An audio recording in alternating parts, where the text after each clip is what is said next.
Lagi dengan saya, Rahmat Septiawan. Hari ini kita akan membahas tentang nilai semangat pendiri negara. Ini adalah materi kelas 7, bab pertama tentang perumusan dan penetapan Pancasila, mata pelajaran PPKN SMP.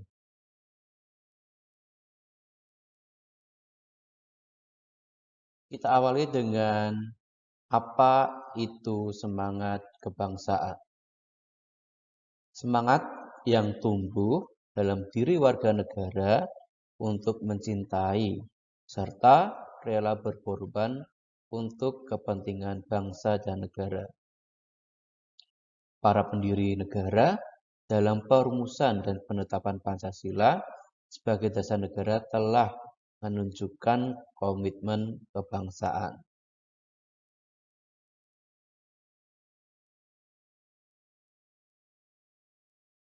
Semangat kebangsaan disebut juga nasionalisme atau suatu faham yang menganggap bahwa kesetiaan tertinggi atas setiap pribadi harus diserahkan kepada negara atau bangsa.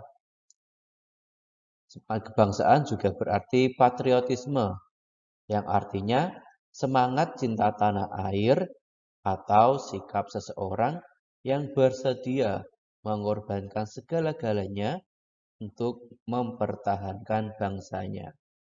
Jadi kalau nasionalisme itu baru sebuah rasa, sebuah cinta tanah air. Tapi kalau patriotisme itu cinta tanah air dibarengi dengan pengorbanan jiwa, raga, harta benda, dan lain sebagainya. Itu adalah perbedaan nasionalisme dan patriotisme.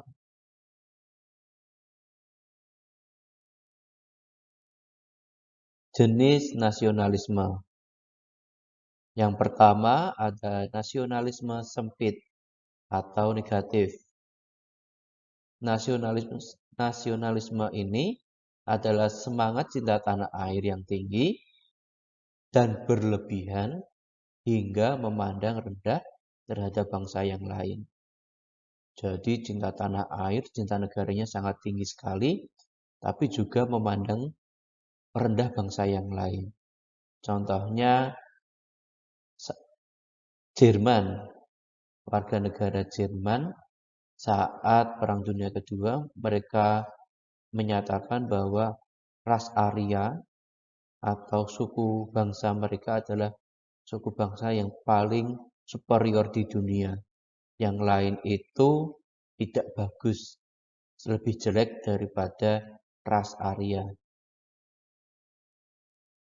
Kemudian nasionalisme luas atau positif, yang artinya semangat cinta tanah air yang tinggi tanpa memandang rendah bangsa yang lain. Meskipun cinta tanah airnya yang tinggi, tapi tetap menghormati bangsa yang lain. Semangat kemanusiaan, jadi semua bangsa itu sama derajatnya.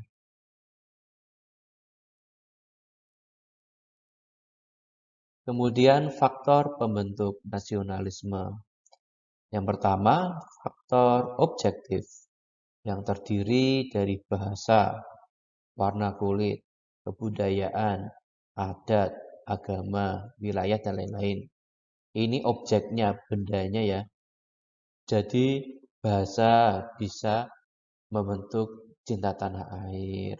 Warna kulit yang sama, kebudayaan yang sama, adat, agama, dan wilayah yang sama bisa membentuk nasionalisme. Sedangkan yang faktor subjektif dari orangnya yaitu cita-cita, semangat, timbulnya kesadaran untuk terwujudnya negara nasional. Jadi kalau punya cita-cita yang sama, semangat yang sama, dulu pernah menderita karena penjajahan yang sama, itu bisa membentuk nasionalisme dan itu merupakan faktor subjektif.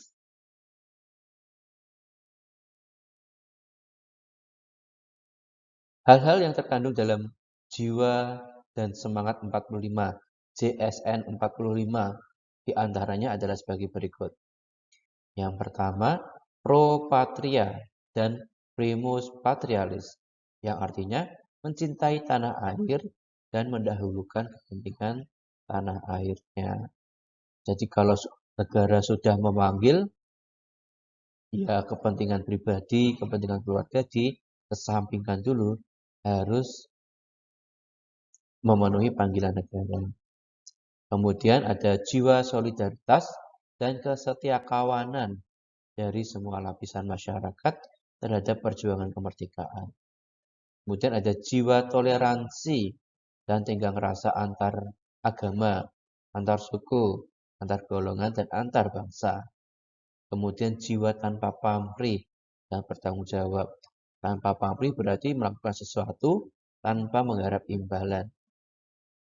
Kemudian jiwa kesatria dan kebesaran jiwa yang tidak mengandung balas dendam. Itu adalah JSN 45, Jiwa dan Semangat 1945.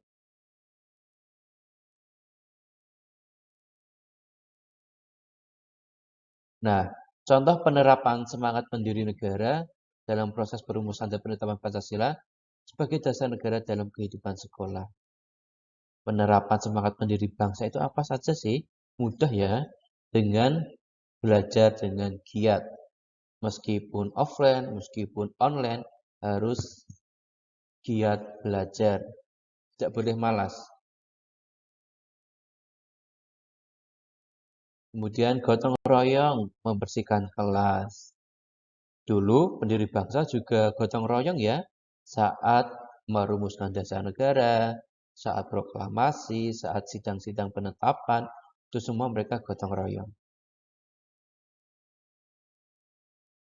Kemudian upacara bendera. Upacara bendera menandakan kita itu cinta tanah air, punya semangat nasionalisme dan patriotisme. Ini menghargai perjuangan para pahlawan dulu yang berhasil memerdekakan Indonesia. Kemudian menghormati orang tua, itu sekarang di rumah ya. Yang pertama menghormati orang tua. Berikutnya membantu orang tua. Berikutnya kerja, kalau di lingkungan masyarakat misalnya kerja bakti membangun tempat ibadah. Apapun tempat ibadahnya ya bisa dibantu. Bisa dengan bantuan tenaga, misalnya dengan uang, dengan pemikiran, dengan makanan misalnya. Itu termasuk kerja bakti. Kemudian tidak membedakan teman pergaulan, tidak membedakan, aku maunya berteman sama orang yang kaya aja yang miskin aja yang agamanya sama aja yang kulitnya sama-sama aja Nah, itu nggak boleh. Jadi tidak boleh membedakan teman pergaulan. Karena Indonesia adalah negara yang multikultural, diversity. Nggak apa-apa jadi berbeda, karena itu bisa menambah harta, menambah ciri khas dari Indonesia, begitu.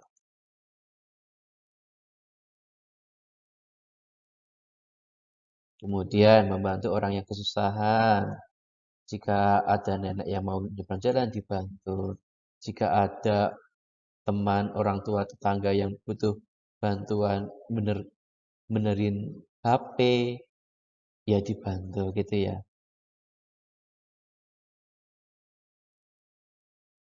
Nah, tokoh-tokoh pendiri negara, bisa kalian lihat ini adalah Soekarno.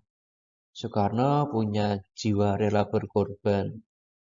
Beliau meluangkan waktu, tenaga pikirannya untuk kemerdekaan Indonesia. Bahkan sampai dibuang di luar Jawa. Cinta kepada tanah air. Soekarno adalah orang yang sangat cinta kepada tanah air Indonesia.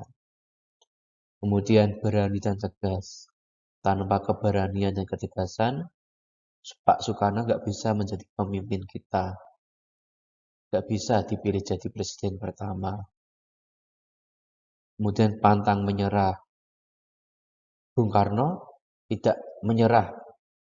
Beliau terus berdiplomasi kepada Belanda, kepada Jepang untuk memerdekakan Indonesia.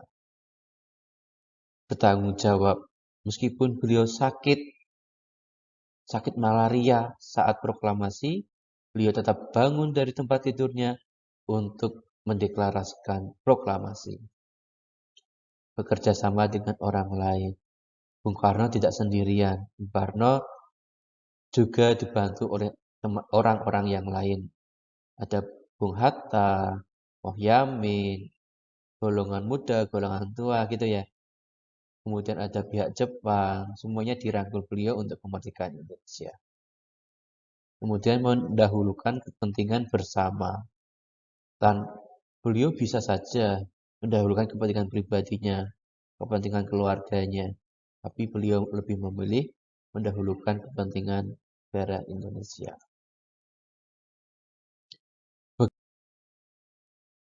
Begitu juga dengan Muhammad Hatta, kemudian Rajiman, Ketua BPUPKI, Muhammad Yamin. Mereka memiliki sifat-sifat yang luar biasa. Sifat-sifat yang bisa kita teladani sampai hari ini.